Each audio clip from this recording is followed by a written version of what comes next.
Right, item 6 on the agenda is to receive questions from the public, of which notice has been received by the Chief Executive. We have one question submitted by Dr. Charlotte Hultram to the Leader of the Council. Please ask your question, Dr. Hultram. Thank you. Good evening, everybody. Oh, that's quite loud, actually. So I would like to talk to you about enhancing the Council's response to the climate emergency. So from your grassland management policy through to the electric vehicles that I've noticed charging out back, Lancaster is certainly one of the more forward-thinking councils in the country, having declared a climate emergency back in 2019. However, I believe we can do more, specifically with regard to the food served at council meetings, events and outlets. Other councils, for example, Oxfordshire, Cambridgeshire City or Lewisham Borough, have committed to serving only plant-based food at their events, and I would like to see Lancaster doing the same. Climate emergency aside, we're currently in a cost of living crisis. Meat and dairy are almost always the most expensive part of a meal, whilst whole food plant-based meals are considerably cheaper, not to mention healthier on the whole. By doing the right thing for the planet, the council could also save money, especially if the produce is sourced locally and kept in seasonally as well, helping to work towards a circular economy. We can and must move towards climate-friendly eating, and I believe councils can lead the way with this. There have been substantial evidence-based recommendations calling for a move away from meat and dairy, including those embedded in the National Food Strategy. I would like to see our council being part of the solution by committing to cease purchasing animal products to bring its food policy in line with its other excellent climate awareness strategies. Therefore, my question is, given the climate emergency and Lancaster City Council's stated aim to reduce their carbon footprint, would the council consider committing to serving only plant-based fare at all its meetings and events, as several of the councils have done? Thank you for your question. Caroline, is it you to respond? Leader gets to respond to your question. So, thank you, Dr. Hultram, for your question. And thank you for bringing forward the issue as a contribution to our ongoing debate, which you can hear, about the work we do for climate action and the circumstances we're in. In a week, I'm going to annoy them as well, in which both prime ministerial candidates have pledged themselves to support fracking, it's clear that those who are prepared to respond to the huge challenge that climate change is bringing us need to stick together.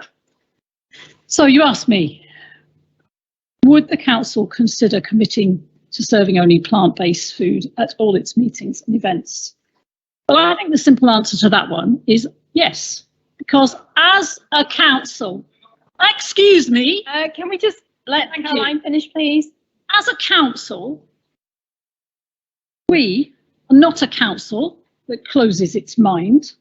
We are not a council that is unwilling to discuss and think about big issues. I know that even for those of you at the back who've made that noise, you're not unwilling to think. And we have been asked to consider.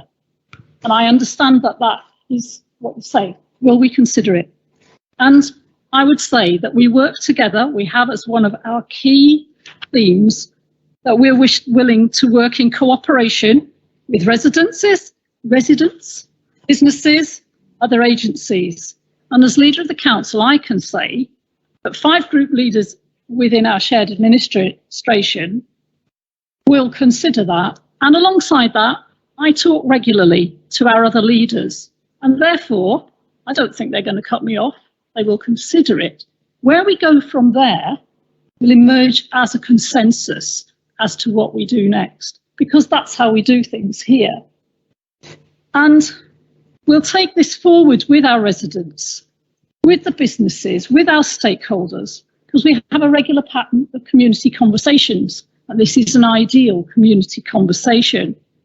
We have a Keep Connected website. This is an ideal item that goes on that website, and many things go on that website, including thinking about public service protection orders and those kinds of things. So we can consider it. And then we have possibly the more formal avenue of an overview and scrutiny group. That is about consensus. Where do we place this? And I can't say which one we will do, but I can tell you we will consider. We must, as you say, put climate considerations at the heart of governance. We had a people's jury which reported in 2020, and it recommended that we promote plant-based foods and put in place measures to reduce meat consumption. We already support the Lancaster District Food Justice Partnership and its theme of eating seasonally with more plants and less high welfare and local animal products. So we are already building a coalition of the willing. That's what climate change has to be about. If we send people into a reaction where they say no, or they do the opposite to what is the best thing we can do to reduce our carbon footprint, we have achieved nothing. So we are already on our way to creating that coalition of the willing. And I'm sure that given the inspiration of your question, we're going to move on. Thank you.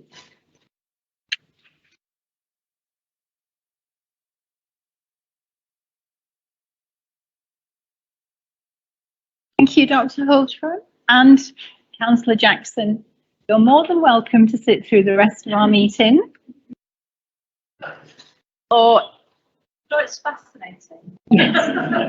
I am up there tomorrow for work. Okay. Thank you very much. Thank you very much for coming.